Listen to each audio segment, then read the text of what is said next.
보시는데요. 여러분 교재의 8월 17일 이때가 김영규 선교사님 여름 수영회 끝난 뒤에 오후 예배가 저희가 그때 준비해놨는데 오후 예배를 그때 스킵했고요.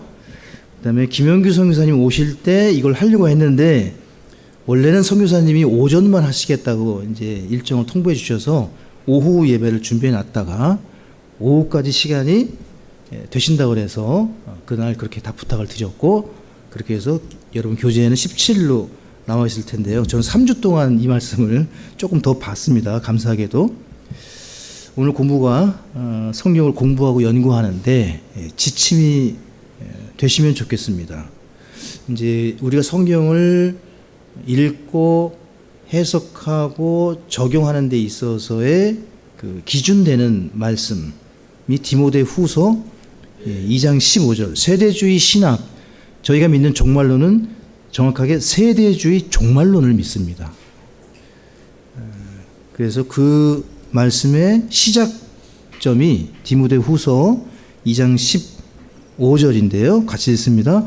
너는 진리의 말씀을 바르게 나누어 너 자신을 하나님께로 인정받은 자로 부끄러울 곳이 없는 일꾼으로 나타내도록 연구하라. 아버지 하나님, 이 말씀을 풀어주시고 오전 예배에 이어서 오후에도 주의 영감으로 기록하신 이 말씀으로 은혜 받기를 원합니다. 이 시간 함께 해주시고 모든 염려와 걱정 다 주님께 맡기고 하나님 말씀에 매일 수 있도록 주의 말씀에 깊이 잠길 수 있도록 도와주시옵소서. 예수님의 이름으로 기도합니다. 아멘. 저는 그 큐티 훈련을 전문적으로 좀 받았었습니다. 그래서 횡당동 교회에서 대학부 사역을 할 때는 큐티 사역을 중심으로 소그룹으로 청년들을 양육했었어요. 그래서 큐티를 많이 강조했었는데 이제 교회를 제가 목양을 하고 성도님들의 믿음 성장을 돕는 과정 중에 제가 광교에서 내려오면서부터는 모든 큐티지를 다 끊었습니다.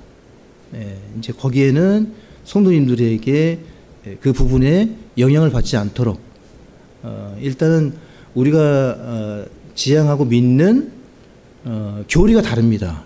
시중에 판매되는 생명의 삶, 뭐 성경 읽기, 뭐 여러 가지 큐티집이 있는데 추천하지 않습니다.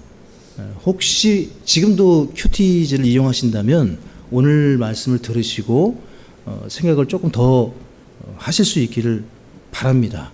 그 시간에 차라리 성경 통독을 하시라. 이것이 제 결론인데 이 경건 운동의 일환으로 시작된 큐티가 초신자에게는 도움이 되지만 이제 여러분이 좀 신앙생활을 하시고 초신자로서의 그런 모습이 좀 지났다 생각하시면 율법이 우리에게 더 이상 필요 없듯이 큐티는 영적인 장성함에 이르기 위해서는 벗어버려야 할 옷 중에 하나입니다. 누구나 성경을 읽어야 되고 성경 읽기는 하나님의 명령입니다. 왜냐하면 하나님께서는 성경을 통해 여러분과 저에게 말씀해 주시고 성경의 진리 속으로 들어가 성경을 깨달을 수 있도록 인도하시고 가르치십니다. 그분이 바로 요한복음 16장 13절에서 말씀하시는 진리의 영, 위로자이신 성령이신데요. 요한복음 16장 13절을 보시면 그러나 그분 곧 진리의 영께서 오시면 너희를 모든 진리 가운데로 인도하시리니 그분은 스스로 말씀하지 아니하시고 무엇이든지 자기가 듣는 것만을 말씀하시며 앞으로 일어날 일들을 너희에게 보이시리라. 그러니까 이 말씀을 보시면 성경에 관한 어바웃이죠. 성경에 관한 지식을 배우셔야 하지만 핵심은 성경 속으로 들어가야 돼요. 성경 주변에만 머물러 계시면 안 됩니다. 큐티지에만 머물러 계시면 안 돼요. 누군가의 말, 깨달음, 어떤 그런 부분에 머물러서 about, 주의만 두리번거리면 성경 전체를 꿰뚫는 핵심. 그러니까 오해 없이 들으시기를, 오늘 오전 같은 경우에는 우리가 통독을 한 거예요. 제 설교가 거의 그렇지만, 그러니까 저는 강해 설교를 배웠기 때문에 지난주 김영규 선교사님처럼 다른 본문으로 많이 안 가는 설교를 저는 했어요. 교회를 할 때. 그러니까 그 본문에 머무는 설교를 했어요. 강해 설교는 다른 구절들을 많이 안 찾아요. 그 본문에 들어가요. 깊이. 그만큼 값어치가 있습니다. 우리 성도님 좀 바쁘시죠? 제가 여기도 가고 저기도 가고 전체를 막 보니까. 근데 제가 설교를 바꾼 거예요. 저에게는 이 옷이 좀 안 맞는다. 나도 재미가 없다. 어느 때는 강의 설교가. 깊이는 있어요. 재미가 없다는 표현은 좀 과했는데, 그래서 섞었습니다. 강의 설교 플러스 통독입니다. 통독. 성경 전체를 여기서 조금 저기서 조금 하면서 맞춰가는 거예요. 제 공부는. 그렇게 해서 큰 그 주제를 같이 보는 겁니다. 균형. 성경 공부의 목적은 균형이에요. 균형. 좌로나 우로나 치우치지 않게 하기 위해서 제가 애를 쓴다는 걸 이해하시고, 주변에 머무시는 공부는 지양하고, 지양해야 될 부분은 그 시간에 통독을 하시라. 창세기부터 차례대로 읽어가는 통독만큼 좋은 성경 공부와 실족하지 않는 제가 추천하는 가장 좋은 성경 공부는 통독입니다. 통독이에요. 반복해서 계속 읽으시는 거예요. 골로새서 3장 16절과 요한복음 15장 7절을 보겠습니다. 성경을 마음속 깊은 곳에 받아들이는 일, 통독이에요. 성경 속으로 들어가는 일, 통독이에요. 그 말씀이 여러분과 제 마음속에 풍성히 거하게 하는 가장 좋은 방법, 통독입니다. 자, 골로새서 3장 16절을 같이 읽습니다. 그리스도의 말씀이 모든 지혜와 함께 너희 안에 풍부히 거하게 하여 시와 찬송가와 영적 노래로 서로 가르치고 훈계하며 너희 마음속에서 은혜로 주께 노래하고. 제가 꿈꾸는 교회, 꿈꾸는 성경 공부, 제가 성도님과 하고 싶은 교회의 모습이 이 모습이에요. 말씀이 풍성하게, 생명의 말씀이 살아있는 교회로 우리는 그 모습이 예배 가운데 지금 우리 시를 낭독하잖아요. 그죠? 제가 성도님들 들을 때, 그리고 계속 기도하는 것은 우리 성도님들이 시인이 되는 거예요. 시를 시처럼 낭송을 하시는 거예요. 성경 낭독 그러니까, 그러신데 원래는 시낭송이에요. 지금 이 시간이. 성경 시 낭송. 그래서 다윗의 마음으로 그 노래를 읊으시는 겁니다. 여기 오셔서 감정을 갖고 시를 낭송하듯이. 여러분 유튜브에 시 낭송 쳐보세요. 산문을 읽듯이 읽는 시는 없습니다. 그죠? 그 시를 이해하면서 깊이 들어가서 그 시와 함께 목소리, 음성, 태도가 시인이 되는 거예요. 지금 어렵겠지만 당장은 저도 이제 그렇게 하시면 좋겠다. 부담 갖지 마세요. 목사님, 전 그렇게 못하면 그럼 그대로 하세요. 이것 때문에 시험에 드시면 안 됩니다. 근데 요점은 시편은 시예요. 욥기도 시입니다. 아가서도 시예요. 잠언은 격구죠. 훈계하는 그 잠언도 운율이 있어요. 그러니까 리듬을 탄단 말이에요.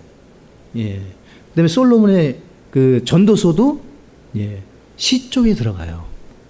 그렇게 해서 이해하시고, 찬송가와 영적 노래로 서로 가르치고, 그래서 우리 예배가 더 풍성하고 영적이고 하나님의 임재를 성도가 느끼는 유일한 통로는 찬송입니다. 우리 예배가 풍성하고 영적이고 하나님 앞에 드려지는 아름다운 예배가 되기 위해서는 모두가 시인이자 싱어이자 왜 하나님이 그렇게 하라고 하시니까요. 서로 가르치고 도전받고 그래서 여러분이 가지고 계신 음악적인 은사를 아끼지 마시고 활용하실 수 있기를 바랍니다. 저에게 시키셔도 제가 다 순종하겠습니다. 저도 하겠습니다. 여러분도 하시고 다 참여하실 수 있게 바라고, 요한복음 15장 7절에 너희가 내 안에 거하고 내 말들이 너희 안에 거하면 너희가 원하는 바를 구하라. 그러면 그것이 너희에게 이루어지리라. 기도 응답의 비결은 말씀 속으로 들어가는 겁니다. 그 말씀에 빠지는 겁니다. 말씀에 매이는 겁니다. 성도가 언제 기도 응답을 받느냐? 하나님 말씀에 들어갈 때예요. 믿음으로 들어가는 것처럼, 은혜의 왕자 속으로 들어가는 것처럼. 자, 마태복음 15장 27절과 마가복음 7장 28절을 찾겠습니다.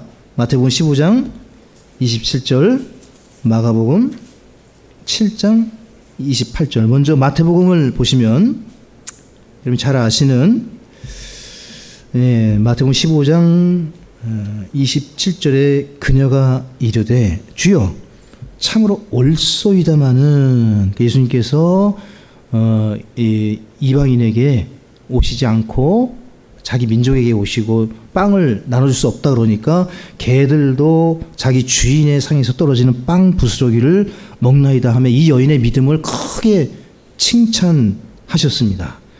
마가복음 7장에서는 이 똑같은 말씀을 이렇게 표현을 하거든요. 7장 28절에 그녀가 그분께 응답하여 이르되 주여 옳소이다마는 상 밑에 있는 개들도 아이들의 빵 부스러기를 먹나이다 하매, 그러니까 그 주인의 상에서 떨어지는 빵 조가리는 어린아이들이 먹던 정말 보잘것없는 빵이었는데, 그걸 이 여인이 하나님 앞에 제가 주인의 빵을 얻어먹을 주인의 자식은 아니지만 이방인의 개 같은 취급을 받는 지금 이 순간에도 저는 하나님의 말씀 간절히 원합니다. 이 여인을 크게 칭찬하시죠. 부스러기로 배를 채우고자 하는데도 부스러기밖에 안 되는 어린아이가 먹다가 떨어뜨리는 그 부스러기 빵을 먹는 여인도 크게 칭찬하셨는데, 그렇게 적용할 수 있고요. 또 하나는, 그러면 주인의 상에서 먹는 사람들은 얼마나 더 복됩니까? 그죠? 그러니까 부스러기를 드실 건지 주인의 상에서 주인과 함께 먹는 성도가 될지는 여러분이 결정하셔야 됩니다. 저는 큐티와 같은 부스러기를 드시지 말고 예배에 일단 설교를 들으시고 그 다음에 통독을 하시라. 통독을 하셔야 돼요. 줄기차게 지금 이 얘기를 하거든요. 10년 전에도 똑같이 말씀드렸어요. 여기 계신 분들한테. 통독입니다. 통독. 여기서 조금 저기서 좀 읽지 말고 쭉쭉 읽어나가야 돼요. 그리고 또 반복해서 이게 순환해서 읽는, 영혼에서 영혼까지 가는 창세기부터 계시록에 저는 신기한 걸 많이 겪어요. 한번 그렇게 해보세요. 저 그렇게 똑똑한 사람이 아니거든요. 근데 하나님이 알려주세요. 그 기억이 나게 해요. 이사야 말씀. 그래, 그 읽었던 것 같아. 에스겔서에 이랬던 말씀이 있는데, 그런 경험도 잘 있으실 거예요. 근데 설교자에게 이게 더 필요해요. 설교 준비하다가 이걸 더 보충할 수 있는, 이 교리를 세울 수 있는 분명한 말씀이 있을 텐데, 뭐 AI를 통해서 또 성구 프로그램을 통해서 확인할 수는 있지만, 이게 직통계시처럼 하나님이 직감으로 딱 이 느낌을 주실 때는 또 다르거든요. 확신이 더 강하게 들거든요. 이 말씀, 그래, 이게 내가 읽었던 그 말씀이 기억날 때 훨씬 더 강하게, 강력하게 확신 가운데 말씀을 전할 수 있거든요. 몇 주 동안 성경 읽기의 유익, 성경을 읽어야 하는 이유, 성경을 읽는 방법에 대해서 말씀을 드렸습니다. 실제적으로 성경을 펴서 읽지 않으면 아무 소용이 없습니다. 그래서 오늘도 이 오후 예배를 참여하시고 돌아가셔서 또 여러분 작심 3일 밖에 안 가셨으면 작심 3일을 매일 3일 만에 반복하시면 돼요. 또 작심 3일, 또 작심 3일. 제가 그러거든요. 네. 그렇게 하니까 돼요. 여러분, 작심 3일이 그렇게 나쁜 것만은 아니에요. 3일 하고 하루 쉬고 또 하셔도 돼요. 계속 하셔야 돼요. 계속. 지속적으로. 시편 81편 10절, 계시록 10장 9절에는 네 입을 넓게 열라. 내가 그것을 채우리라. 여러분과 제가 해야 할 일은 무엇을 먹을까가 아니에요. 입을 넓게 여는 겁니다. 내가 그것을 채우리라. 계시록 10장 9절에 그것을 가져다가 먹어라. 그러니까 그것을 준비하시는 분이 누굽니까? 메추라기 만나를 준비하신 분은 하나님이세요. 내가 가서 뭐 그것을 내가 준비한 사람이 아닙니다. 읽을 마음을 갖고 성령을 갖다 먹으십시오. 그것을 먹어라. 그것은 말씀이에요. 말씀을 먹어라. 여러분 드시기 바랍니다. 예. 마태복음 4장 4절과 신명기 8장 3절에 하나님의 입에서 나오는 모든 말씀으로 살 것이니라 할 때 모든 말씀이 영어 성경에 every word라고 되어 있습니다. 이 말씀이 word 단수형으로 되어 있어요. 근데 앞에 every word 하니까 복수가 돼버립니다. 모든 말씀이 됩니다. 그러면 지금 정확하게 문자적으로 해석해서 적용하면 단어를 먹으라는 거예요. every word. 그러니까 모든 단어를 섭취하는 방법은 통독밖에 없어요. 마태복음 4장 4절을 문자적으로 적용하는 유일한 방법은 통독 외에는 없습니다. 모든 말씀에 every word, all scripture가 아니라 every word입니다. 모든 어휘, 렉시콘, 모든 단어를 섭취하는 방법은 통독이에요. 그러니까 멈추지 마세요. 재현 형제, 소연이도 읽어야 돼요. 통독해야 돼요. 아연아 제발. 자, 제가 우리 아연이한테 하는 말이 있어요. 제발 오늘의 양식 읽어라. 통독해라. 아빠가 뭐 요구하는 게 없다. 딱 두 가지다. 오늘의 양식 읽어라. 예, 통독해라. 통독 외에 어떤 다른 방법으로 하나님의 모든 말씀을 접할 수 있는 방법이 없습니다. 그러므로 바라기는 이제 큐티지나 다른 뭐 설교집이나 이런 건 다 뒤로 정리하시고 예화 정도 읽으면서 감동받았다 하는 수준이 아니라 직접 원액인 하나님의 말씀을 읽으십시오. 그래서 오늘 보시게 되면 자 이제 적용에 관련돼서 좀 말씀을 드릴게요. 성경을 이제 일단 읽습니다. 그럼 성경을 읽고서 적용하지 않으면 또 무슨 의미가 있겠어요, 그죠? 적용하기 위해서 우리가 성경을 읽지 않습니까? 1차적으로 성경은 역사적으로 적용이 가능합니다.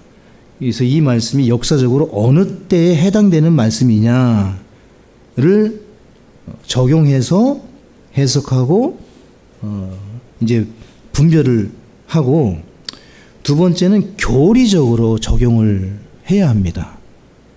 유대인에게 해당되는 말씀이냐, 교회에 해당되는 말씀이냐, 천년 왕국 때 해당되는 말씀이냐, 이거 바르게 나누지 않으면 여호와의 증인이라는 이단, 안식교라는 이단, 그런 이단 사이에 빠지는 그 길이 모든 말씀이 나에게 적용된다. 성경의 모든 말씀은 나를 위한 말씀이다라고 착각하게 되면 2단, 3단, 뭐 4단 할 것 없이 수십 단이 되는 거예요. 그리고 보통 큐티를 가지고 적용하는 것을 영적 적용이라고 합니다. 이거는 교파와 상관이 없어요. 2단 사입에도 상관이 없어요.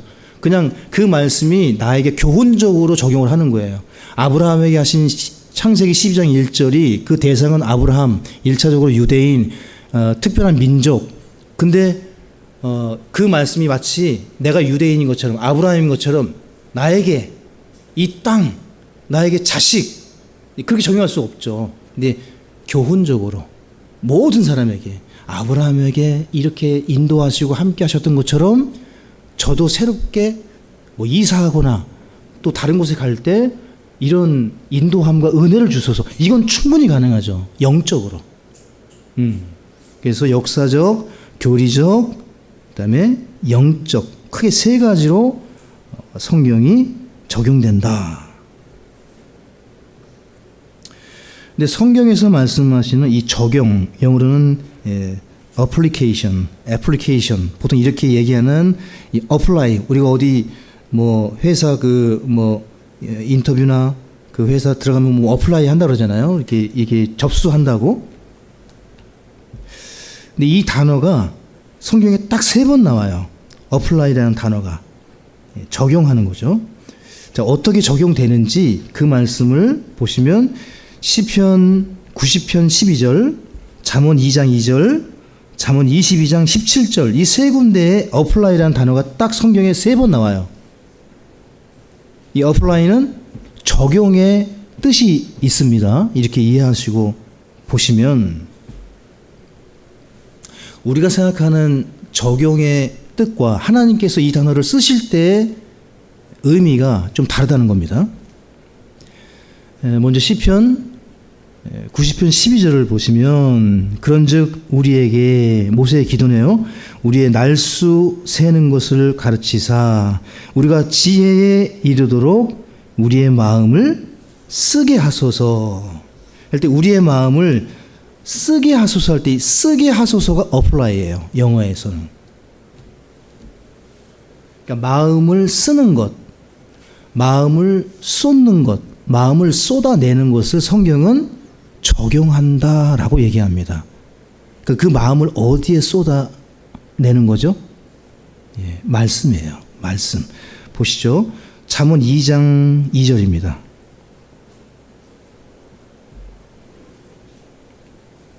그러니까 1차적으로 적용이란 뜻은 그 말씀에 빠지는 거예요. 그 말씀에 들어가는 거예요. 근데 그 말씀을 적용하는 가장 적합한 방법은 통독이라는 사실을 말씀드리기 위해서 이걸 찾고 있는 겁니다. 잠언 2장 2절에 같이 읽습니다. 네 귀를 지혜에 기울이고 네 마음을 명철에 쏟으며. 이 쏟는다는 게 apply예요. 네 마음을 말씀, 명철, 지혜, 지식에 쏟으며. 그러니까 이걸 잘 이해하셔야 돼요. 말씀은 하나님이세요. 말씀이신 하나님이 육신이 되신 거예요. 그 말씀은 곧 하나님이십니다. 그러니까 그 말씀에 마음을 쏟는다는 것은 여러분이 예수님께 마음을 쏟는 거예요. 그러니까 통독은 예수님을 만나러 가는 과정인 거예요. 자, 22장 17절을 하나 더 보겠습니다. 여기에서 보시게 되면 지금 똑같은 어플라이를 쓰고 있는데 시편 90편에서는 지혜, 잠언 2장 2절에서는 명철, 잠언 22장 17절에서는 네 귀를 기울여 지혜로운 자들의 말들을 듣고 네 마음을 어디에요? 내 지식에 쏟으라. 여기 쏟으라가 apply입니다.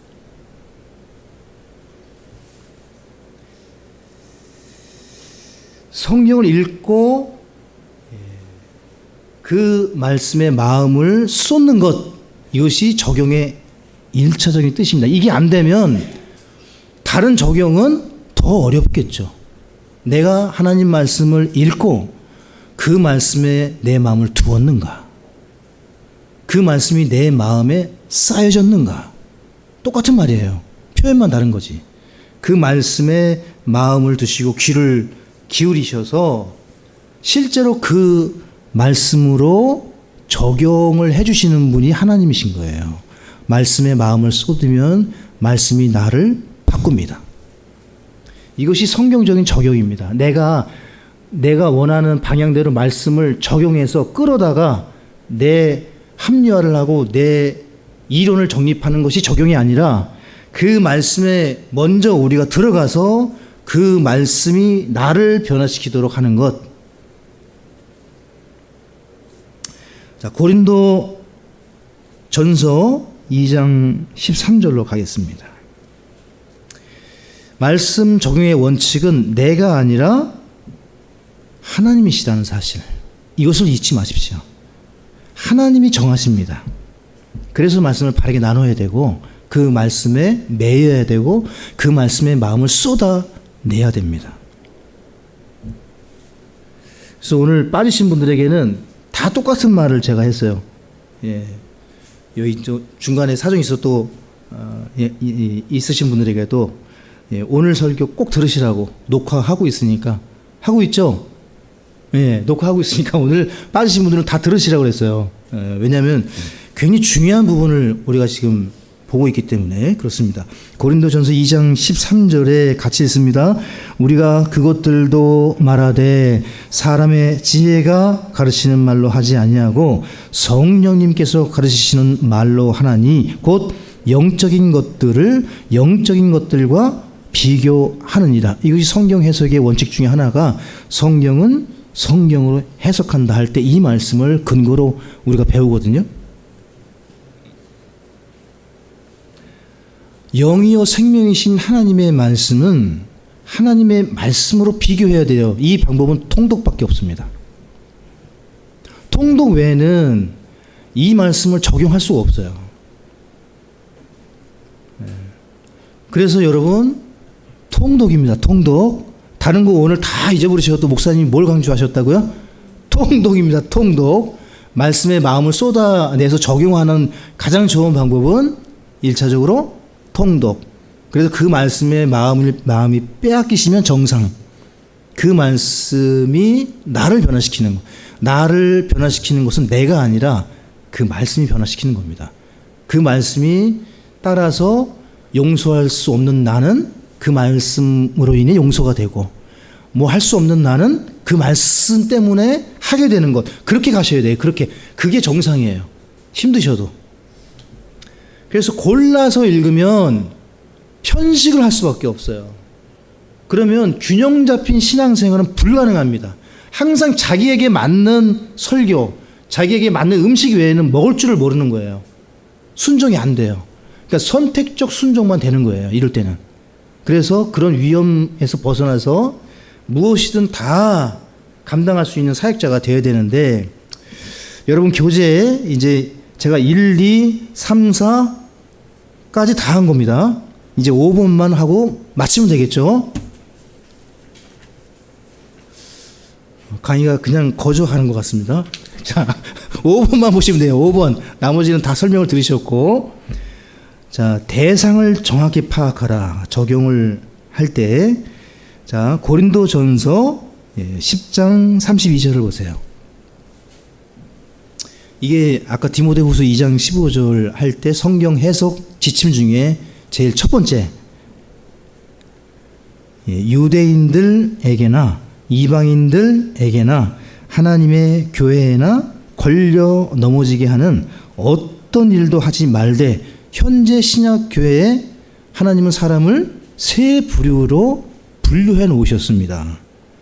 유대인, 지금 현재 팔레스타인 땅에 있는 저 하마스, 또 중동과 이란 전쟁 휴전 중에 있는 유대인들은 하나님의 독특한 대상이에요.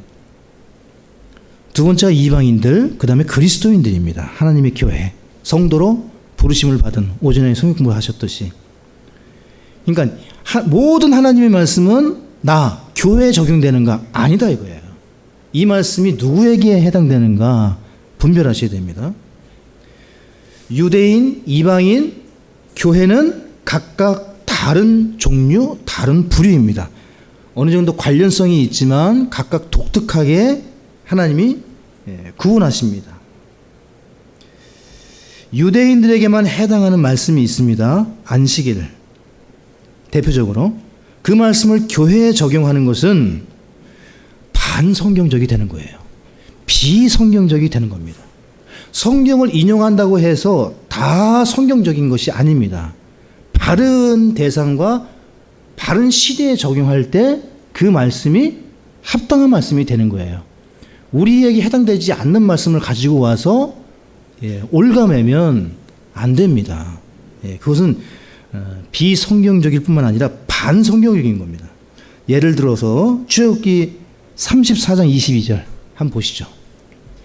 수많은 신약교회가 이걸 행하고 있어요. 우리 교회는 이거 안 합니다. 왜 안 하느냐?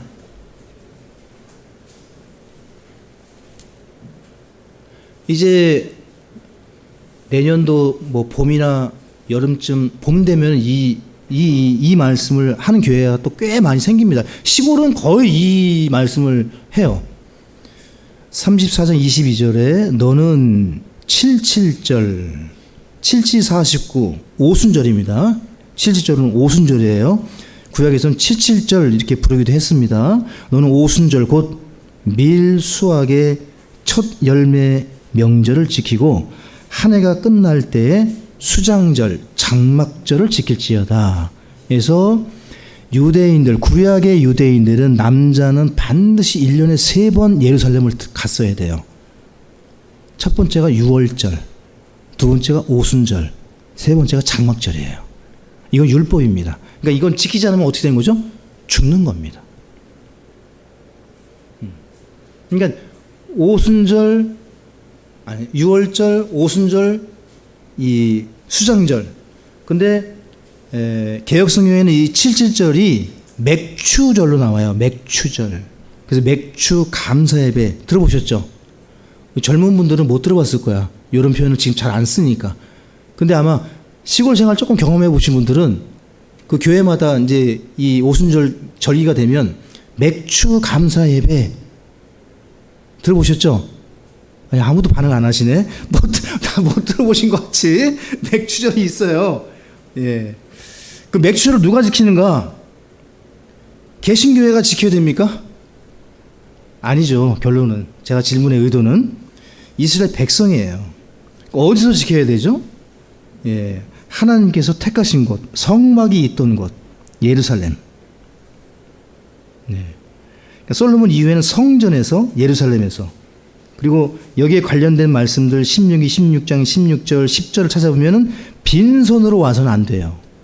반드시 물질을 가지고 가야 돼. 하나님께 뭘 드릴 게 있어야 돼. 예. 그래서 이 말씀을 잘못 적용하면 헌금을 강요할 수가 있는 거예요. 부흥사들이. 이 구약의 이 대상을 잘못 파악하면. 그래서 교회가 주일에 맥추 감사를 드려야 된다는 것은 이해가 안 되는 일이에요. 신약 성도들이 안식일, 월삭, 해마다 3번 지키는 유월절, 무교절, 유월절은 무교절입니다. 무교절 그 다음날 유월절이기 때문에 같이 지켜요. 장막절, 초막절 이렇게 지키는 일은 어리석은 일이다. 유대인들에게 율법을 주셨죠. 교회는 율법을 받지 않았습니다. 구분해야 됩니다. 자, 두 번째. 자, 첫 번째는 대상이 누구냐? 유대인이냐? 이방인이냐? 교회냐? 자, 두 번째 성경을 통독하시면서 파악해야 될 것은 어느 시대, 어느 세대. 시대는 에이지고요. 세대는 디스펜세이션입니다. 같은 경륜입니다. 어느 시대, 어느 세대. 예, 우리 한 세대, 두 세대 하면은 자녀들 포함해서 뭐 증손자 뭐 이렇게 하면서 세대가 내려가잖아요. 예, 그런 개념으로 보시면 됩니다. 성경에는 구약과 신약이 나뉘어져 있듯이 구분되는 세대가 있습니다. 그 기준이 모세를 기준으로 할 때 율법 이전 시대와 율법 세대가 있죠. 벌써 구약도 두 세대로 나뉘어지고 있죠. 또 예수님을 중심으로 보게 되면 율법 시대와 은혜 시대로 나뉘어지죠. 맞습니까?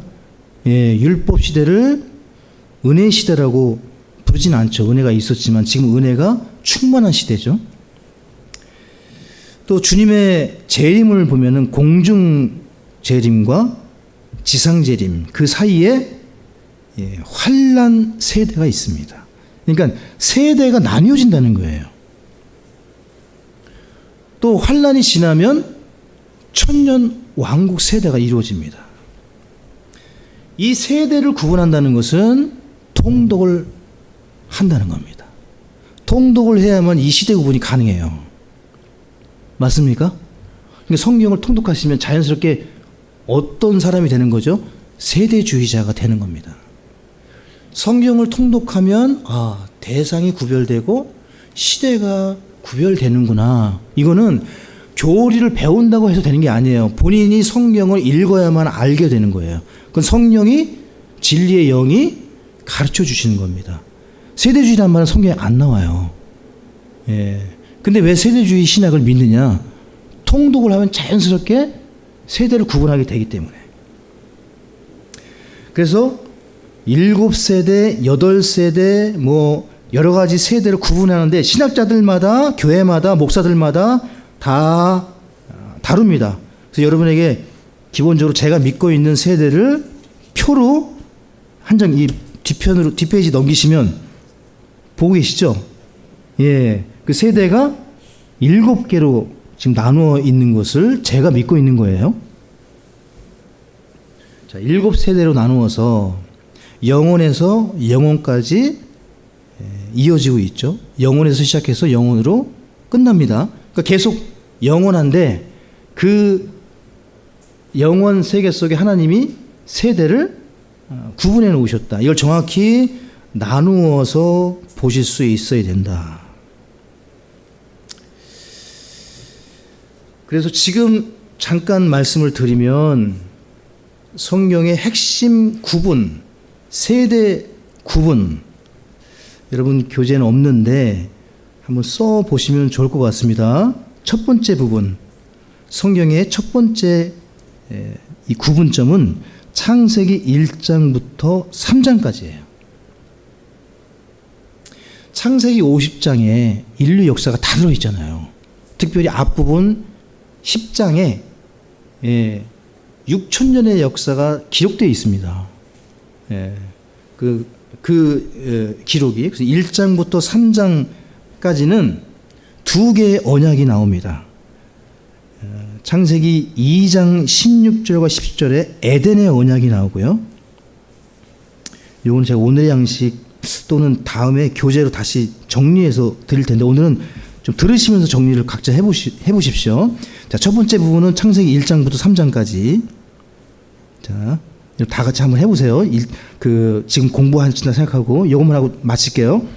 창세기 1장부터 3장까지 2개의 언약. 첫 번째는 에덴 언약. 창세기 2장 16절, 17절. 두 번째 언약은 아담과의 언약이에요. 창세기 3장 14절로 19절. 다 쓰셨죠? 그래서 아담의 언약을 통해 여자의 씨에 대한 약속을 주세요. 이게 창세기 1장부터 3장까지 한 구분점. 예수 그리스도에 대한 첫 번째 약속이 있는 구분점. 두 번째 성경의 구분은 창세기 4장부터 12장까지예요. 여기에도 2개의 언약이 나와 있습니다. 노아의 언약, 아브라함과의 언약. 노아의 언약은 창세기 9장 1절로 7절까지. 두 번째 아브라함과의 언약은 창세기 12장 1절부터 3절까지. 그래서 여자의 씨에 대한 약속이 아브라함의 씨로 좁혀집니다. 구체화돼요. 그러니까 여자의 씨를 약속하셨어요. 창세기 3장에서 첫 번째 구분점에서 아브라함을 부르셔서 아브라함과 언약을 맺으시면서 창세기 12장 1절 3절에서 아브라함의 씨, 그 여자의 씨가 어떻게 구체화됐어요? 아브라함의 씨.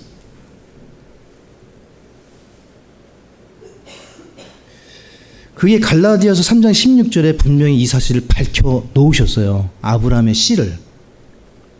그분이 누구시죠? 예수 그리스도. 그러니까 점점 여자의 씨가 아브라함의 씨가 누구인지를 구약은 계속 선명하게 흐릿했던 것이 선명해져요. 이 구분점이 되면서. 세 번째 부분은 창세기 13장부터 출애굽기 19장입니다. 창세기 13장부터 출애굽기 19장까지. 아브라함을 부르시고 민족을 이루시고 그들에게 세상에서 유일한 구원자, 유일한 하나님이 누구신가, 그것을 밝히 드러내서 선택하신 민족이 아브라함을 통한 유대, 이스라엘 민족입니다. 그래서 이 이스라엘 민족을 통해서 메시아가 온다. 그것을 밝혀줍니다. 출애굽기 19장까지.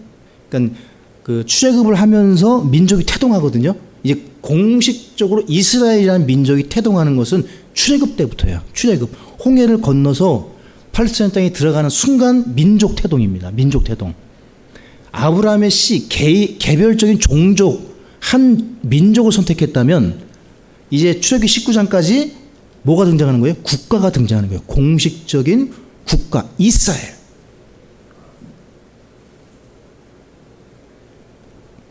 그래서 이스라엘 민족을 통해서 메시아가 오신다.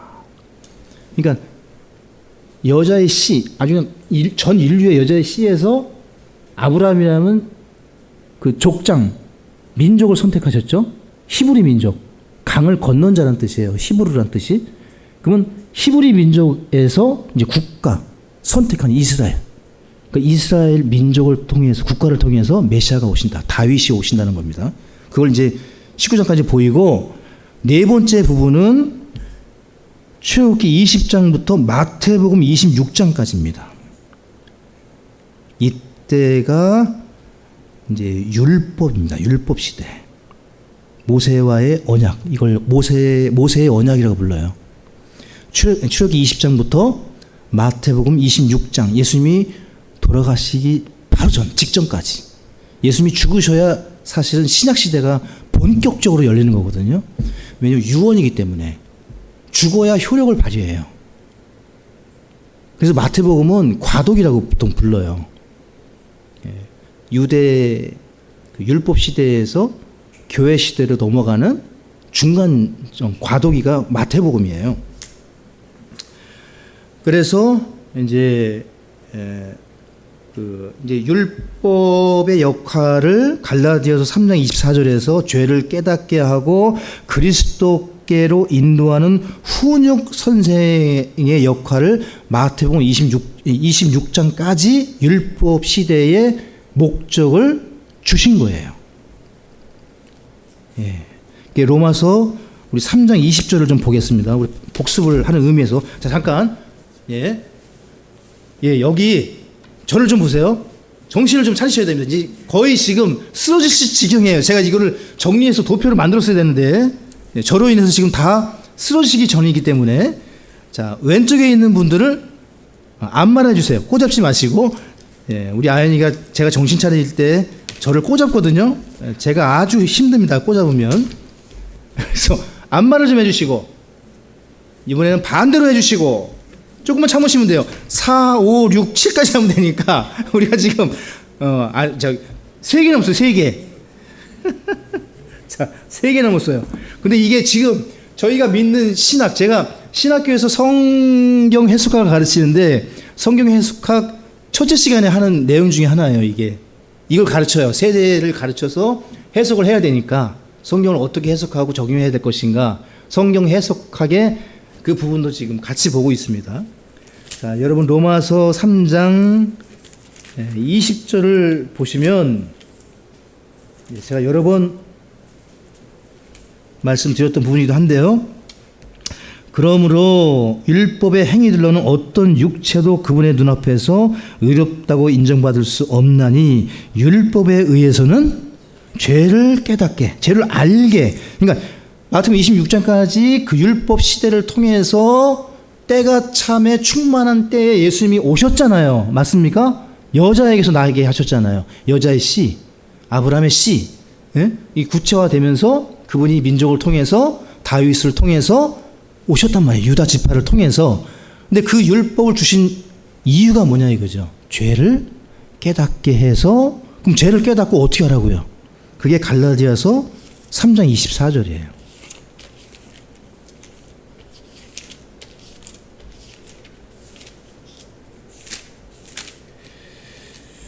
갈라디아서 3장 24절 같이 읽습니다. 그러므로 율법은 우리를 그리스도께로 인도하는 감독 교사였으니 이것은 우리가 믿음으로 의롭다고 인정받게 하려 함이라. 죄를 깨닫고 어떻게 하려고 율법을 주셨다고요? 그리스도께로 안내하기 위해서. 여기까지가 율법의 시대가 끝나는 거예요. 율법의 역할은 이걸로 끝. 그러니까 점점 예수 그리스도의 초상화가 그려지시죠. 구체화되고 있는 거예요. 지금 그렇게 가는데 이걸 찾는 데는 통독밖에는 방법이 없어요. 아무리 성경을 이제 조직화하는 건 통독 다음인 거예요. 그러니까 통독을 멈추시면 안 돼요. 중간에 모든 단어를 흡수하는 방법은, 그리고 교회가 안정되고 균형 있고 시험에 들지 않는 좋은 방법은 성도들이 통독하는 겁니다. 통독하는 거예요. 다섯 번째 부분은 마태복음 26장부터 사도행전 2장까지. 여긴 과도기예요. 구약에서 신약으로 넘어가는 과도기. 십자가에서 주님께서 피 흘려 죽으심으로 새 상속 언약이 체결됩니다. 이때 26장 이후에 피 흘려 죽으세요. 그리고 이 잔을 마시라 하면서 상속 언약을 맺어주십니다. 그로 인해서 이 십자가는 유대인과 이방인의 구별이 없어집니다. 이게 교회 시대로 들어가는 겁니다. 교회 시대는 차별이 없어요. 구분은 하시지만 유대인과 이방인의 차이, 구별을 없으셨어요. 자, 이 말씀을 오해하시면 안 되는데 사도들이 전부 다 이 문제로 혼란에 빠졌습니다. 갈라디아 서신이 이제 그걸 가르치는데, 그들이 구원받은 있고 복음을 듣고 구원받은 이후에도 여전히 베드로는 뭘 하고 있었습니까? 못 먹겠습니다. 이 보자기가 내려와서 레위기에 금지한 음식을 먹으라 하는데 3번 끝까지 부인했습니다. 하나님이 계시하셨는데 베드로가 마음과 생각을 바꿔야 되잖아요. 아니, 하늘에 하나님이 내려주신 계시 봤는데 난 못 먹습니다. 구원받았는데 사도가 율법과 은혜가 섞여 있는 과도기입니다. 이게 사도행전 2장까지 사도들이 할례를 받아라. 그 구원받은 유대인들이 와가지고 교회 식구들한테 할례를 받아야 된다. 너희들이 그게 하나님의 백성의 표야. 그러면서 포경수술할 걸 계속 얘기하니까 교회에 문제가 일어나는 거예요. 하나님 영적 할례라고 그러셨지 육적인 할례라고 안 하셨는데, 그 정리하잖아요. 사도행전 15장에서 야고보 사도가 이 총지휘자였어요. 당시에. 딱 정리하죠. 그럴 필요 없다. 여전히 그 사이에 사도행전 거의 2장까지는 과도기적인 상황이었고, 사도행전 10장에 이르러서 정리가 되면서 이제 율법을 준수하는 문제가 해결됩니다. 고넬료 이후에. 그래서 베드로는 쏙 빠져요. 사도행전 10장 고넬료 사건을 중심으로 이제는 베드로, 유대인의 사도였던 베드로는 사라지고 누가 등장하는 거죠? 바울이 등장하는 거예요. 그때는 이제 본격적으로 신약교회 시대가 시작되는 거예요. 바울은 여러분과 제가 직접 지금 연구하는 사람이에요. 이 바울이 예수님이에요. 사실은 그 면에 있어서는 바울의 말이 예수님의 말씀이 된 거죠. 나를 본받으라 한 것처럼. 자, 여섯 번째 부분은 사도행전 3장부터 계시록 4장까지 교회 시대.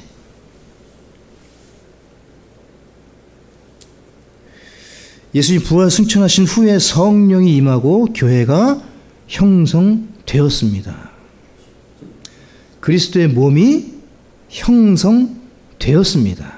성령을 받음으로 주님의 몸된 유기체가 되었습니다. 살아있는 몸이 되었어요. 성령이 임해야 돼요. 그래서 성령을 간절히 기다렸죠. 오순절 이후에 40일 동안 하나님이 부활의 증거를 나누시다가 내가 올라가야만 더 좋은 분이 오신다. 위로자가 너에게 오신다. 성령이 강림하잖아요. 근데 본격적으로 교회 시대가 시작되는 겁니다. 여러분과 저는 교회 시대, 은혜 시대에 살고 성령 시대에 살고 있는 거예요.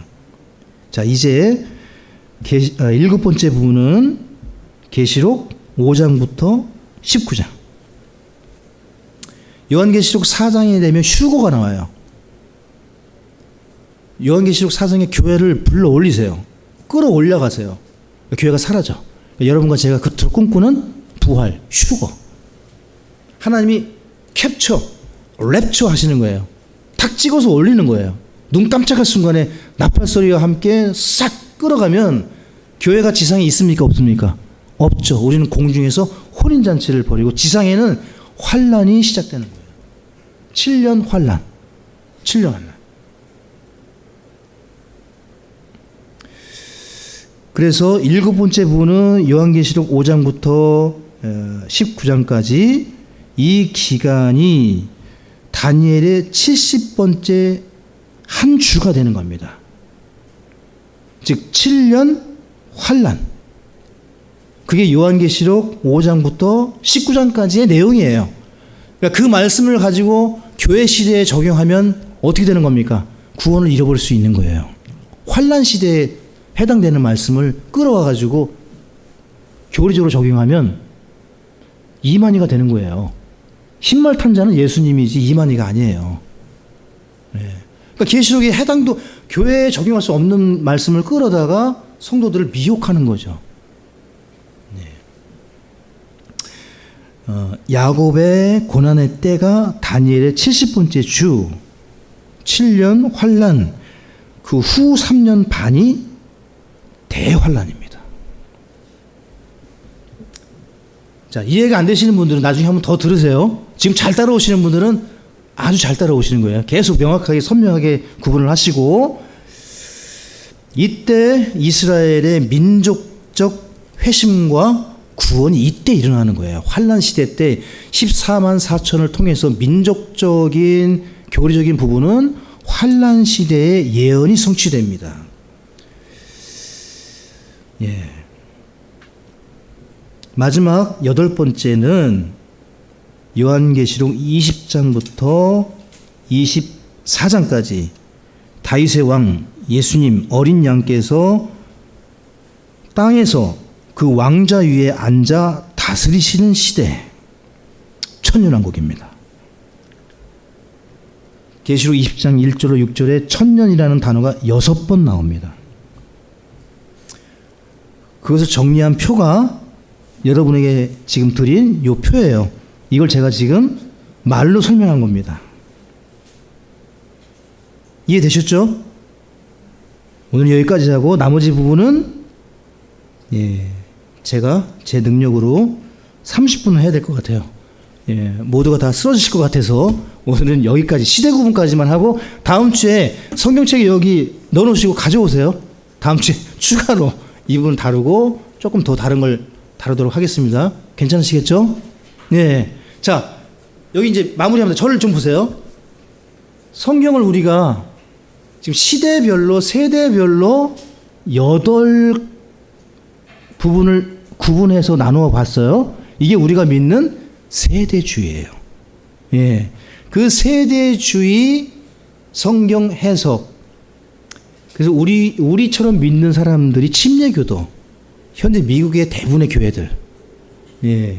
즉, 마틴 루터의 종교개혁으로 시작된 교회가 아니라 예수님 때부터 있던 교회를 믿는 침례교도들이 믿는 성경 해석 방법. 세대주의 종말론, 세대주의 성경 해석학. 마틴 루터가 1512년에 비텐베르그 성당에 95개조 그 성명문을 발표하면서 종교개혁이 시작돼서 1530년대에 켈빈, 깔뱅이라고 부르는 장로교, 루터교, 감리교, 요한 웨슬리를 시작한 감리교, 이걸 전부 다 프로테스탄트, 즉 천주교에 저항해서 대항한 그 무리들을 프로테스탄트 개신교, 개혁교라고 불러요. 여러분과 저는 개신교가 아닙니다. 맞죠? 이거 잘 구분하셔야 돼요. 막 얘기하다가 비교 대상을 개신교로 하시면 여러분 교회가 헷갈립니다. 우리가 왜 장로교하고 비교해야 되고 감리교하고 비교해야 됩니까? 아니에요.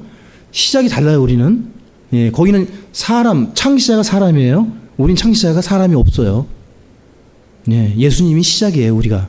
그러니까 비교하지 마세요. 그런 거 비교 자체 하실 필요가 없고 시험에 빠지고 낙심에 빠지고 뭐 그럴 필요 전혀 없습니다. 우리하고 가는 길이 달라요. 그들은 후천년을 믿습니다. 우린 전천년을 믿고. 예. 그러니까 신학관도 다르고 성경 해석관도 다르고 신앙 생활 태도도 달라요. 무엇을 더 중요시 여기는가? 우린 지상보다 저 하늘, 여기보다 저쪽을 더 중요시 여기기 때문에 신앙의 패턴이나 색깔이 다릅니다. 그러니까 왜 우리는 이런 프로그램, 왜 이런 그렇게 비교하시면 안 되고. 그래서 지금 이렇게 성경을 구분해서 하나님 앞에 부끄럽지 않은 일꾼으로 드러나기 위해서 오늘 정리의 마지막 강조점, 처음부터 지금까지 강조하는 것은 뭐죠?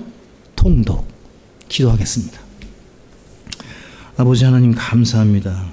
우리로 하여금 하나님의 말씀을 더욱 즐거워하고 기뻐하며 이